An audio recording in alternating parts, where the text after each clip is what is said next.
High, আপনারা যারা রাশিয়াতে আসতে চান, বর্তমানে রাশিয়া বাংলাদেশিদের জন্যে বেশ কয়েক ধরনের ভিসা প্রোভাইড করতেছে, যার মধ্যে সবচেয়ে বেশি এবং উল্লেখযোগ্য স্টুডেন্ট ভিসা। আমি নিজেও একজন স্টুডেন্ট, এখানে এসেছি স্টুডেন্ট ভিসাতে। তো এছাড়াও ওয়ার্ক পারমিট আছে এবং ট্যুরিস্ট আরও কিছু ক্যাটাগরি আছে। তো রাশিয়া যারা আসতে চান বাংলাদেশ থেকে, আমার মনে হয় খুব দেরি না করে যত তাড়াতাড়ি পারেন চলে আসুন। রাশিয়া বাংলাদেশকে খুব ভালো একটা নজরে দেখে, ভিসার ক্ষেত্রেও। আর বিশেষ করে এখানে আমরা যারা আছি, আমি আমার একটা অভিজ্ঞতা বলি।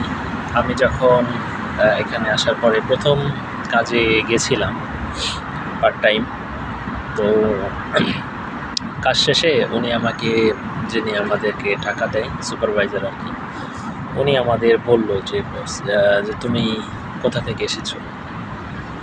তো আমি বললাম আমি বাংলাদেশ থেকে এসেছি। তো শুধু বললো যে তুমি বাংলাদেশি। বললাম হ্যাঁ। তো সাধারণত আমাদের যারা অ্যাকচুয়াল বেতন হচ্ছে ৩,০০০ টাকা, কিন্তু উনি আমাকে ২০০ টাকা বেশি দিয়েছিল, ৩২০০ টাকা দিয়েছিল, মানে এই দেশের ৩২০০ রুবল। তো এটা একটা উদাহরণ দিলাম আর কি। তো এটা ভিসার ক্ষেত্রেও অনেকটাই ইজি আর কি। বাংলাদেশিরা যথেষ্ট পরিমাণ ভিসা পায়, যদিও বা বাংলাদেশিদের কি বলবো, ব্যবহার চালচলন পজিটিভ না। যেখানে এখানে ইন্ডিয়ানদের অনেক অনেক বড় বড় পজিশন ইন্ডিয়ানরা আছে, পাকিস্তানিও আছে। আমি রাশিয়ার কথা বলতেছি, অন্যান্য দেশে তো। কিন্তু বাংলাদেশিরা মানে অনেক দূর পর্যন্ত যেতে পারে না অথবা যেতে চায় না। প্রথম কথা হচ্ছে ধৈর্য কম, দ্বিতীয় কথা হচ্ছে অনেক বেশি লোভী। তো যা হোক, আমি একটু বেশি বলে ফেললাম।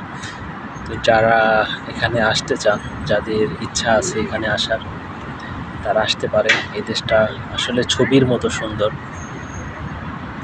আর আমি একটু দেখাই, আমি একটা স্কুল পার্কে বসে আছি, এখন হচ্ছে বিকেল টাইম, হাইওয়ের পাশে।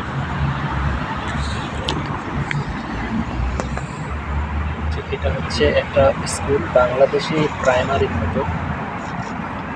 এটার পাশে যে বসে থাকার মতো জায়গা আর কি আছে, এখানে বসে আছি। তো এই তো, আর চারিদিকে এত এখন গ্রীষ্মকাল, চারিদিকে সবুজ আর সবুজ। তো যারা আপনারা রাশিয়াতে আসতে চান, তারা অবশ্যই খুব দ্রুত, আমি বলবো দেরি না করে, রাশিয়া আসার প্রক্রিয়াটা শুরু করে দিন। সবার জন্যে শুভকামনা। আল্লাহ হাফেজ।